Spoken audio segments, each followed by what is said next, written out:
Hey there. Have a few pieces that came in, and I was just going to do a quick preview video to show you what is going to be coming up. Still working on that KR9600, but I just want to get a quick video of these. So the first one that came in is a Phase Linear 400 amplifier. So we'll be checking it out, making sure what's all there, what's not there, what it's doing, what it's not doing. Do some reading on these. I've never done a Phase Linear one before, but it shouldn't be too bad. And kind of go along and see what's there. So I'll add a couple more videos of some other pieces, and then I'll get back to the Kenwood KR9600. Still here on this Phase Linear 400. One of the first things I do before I power them on is pull the fuses. This one I was told was working, but having some problems on one channel, some issues like that. But anyways, we'll start from the beginning, and we'll pull the fuses. I'll have to get the drawings. I'm not sure what. And this one looks good. That one looks blown. That one's got something there, so got them down there. And yeah, let me take them out of the fuse holders and grab my meter. Be right back. Okay, we'll start off. Here's that first fuse. There's one, and then there's a little space, and there's two together. So I'm not sure. This is main, and this is for each side output. I'm not sure until I get the drawing, but main fuse shows good. Put it back up here so we know where it came from. This is the one I pulled out. Oh man, look, it's a short guy too. It's an in-betweener. Yeah, nothing. That one's open, so that fuse is blown. And then this one here is good. Yeah, that's an in-between the small. So I think that's what they call the AAGX fuse or something like that. I have the little bit smaller Europeans, and then the regular size. Shoot, I meant to order some of those. But yeah, this way you should always check out everything first before you even hook it up to a dim bulb tester or anything. Be back. Another piece that came in, Sensui 5050 receiver. I think this one was said to be working, but with like maybe some scratchy pots. So it might not need a whole lot, but we'll check it out. See, I can't remember if there's some fuses on the back or not. I'll turn around. We'll take a look, and we'll do a basic checkout first, and maybe a quick diagnostics of what it needs, and then go from there. So then I still have a couple more pieces to show you of what's coming up. Okay, here's the back of the Sensui 5050. It has one fuse on here on the back side. There's probably gonna be some more along the bottom side, but let's just check the main power. Looks like it's there. Yep, that one's good.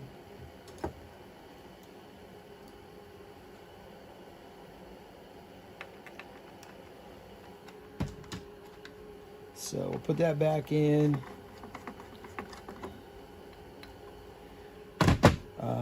Let's spin her around, and we'll go up to the dim bulb tester.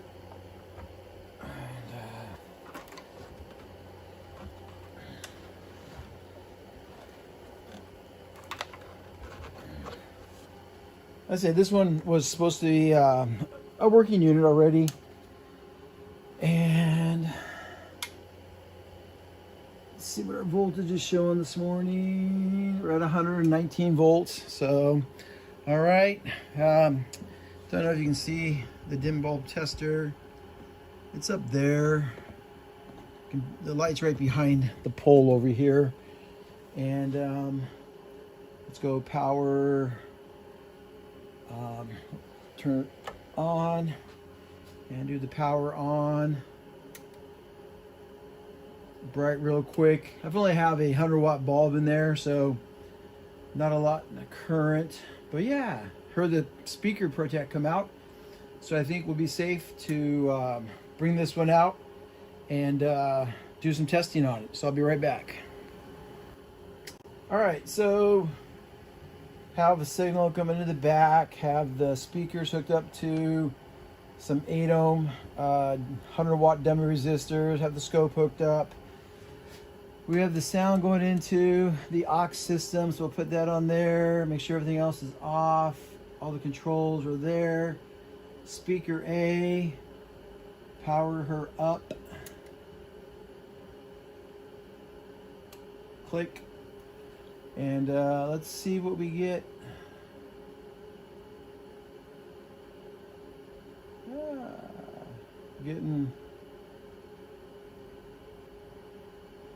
Getting some good signal.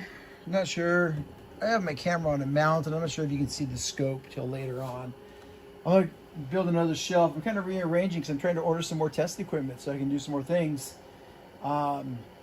So I never got my dim bulb tester back that I lent to someone, so I built another one just to have it. Get a little shelf here, put the scope, trying to get some and some other things, put the sound generator there. But anyway, yeah, it's it looks like the left channel is a little stronger than the right. Yeah, it's definitely, so it might just need some cleaning of the switches. So yeah, we'll see what happens there.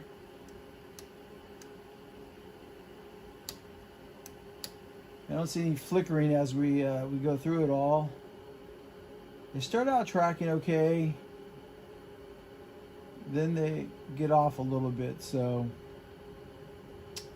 yeah, this one might just need a nice cleaning of all the switches, dusting out of the cabinet, and we'll kind of go from there. So yep, that one's coming up soon also. Sansui 5050. And the next one, Kenwood Model 11G. I've never had one of these. I've had the Model 11. This one incorporates the equalizer on it. Has the timer like the Model 11. So yeah, this will be an interesting one to work on. Like I said, I'm doing the 9600 right now. So when I first saw this, when I went to pick it up, I was like, I wonder if this is gonna be as heavy, but surprisingly, it wasn't as heavy as that KR 9600. So probably a little newer. I haven't looked at the dates on this one, so I'd be lying to you if I tried to tell you a date. But she looks interesting. So we'll do a really quick initial look at it and go from there. All right, this monster didn't have any fuses on the back, so I'm sure there's some inside. I went ahead and hooked up the dummy load, the scope, and the frequency generator, but I haven't plugged into the bulb, the dim bulb tester. Let's see what happens with that first. Let's see, I kind of bring this over here a little bit so you guys can see the dim bulb tester. And let's see what happens. Bright. Whoa, she's not going real dim. Not sure what's there. Might be something pulling that down. So, yeah. Be back. All right, back on the 1100 or the 11G Kenwood. So yeah, I wasn't sure, you know, that I think it's a 75 watt bulb I have in there. I went looking for some 100 watt incandescents and 150s. Couldn't find any in town, man. So I had to order some. So I got the 75. So maybe the 75 wasn't enough for it to pull down. But anyway, I took and plugged it in to my amp meter on the Variac, which is plugged into, you know, I have the Variac back there, plugged into an isolation transformer down there. And brought it up slow. It pulled up to about 2.5 amps at about 80 volts, I want to say it was at, and then the relay clicked, and then she dropped down to regular. So it was just, I didn't make a fancy enough dim bulb tester. I need to do one with 3 or 4 lights on it, so you can bring them in and bring them up slowly like that. But instead, I just went back to the to my amp meter and watched it. So yeah, so it does come up.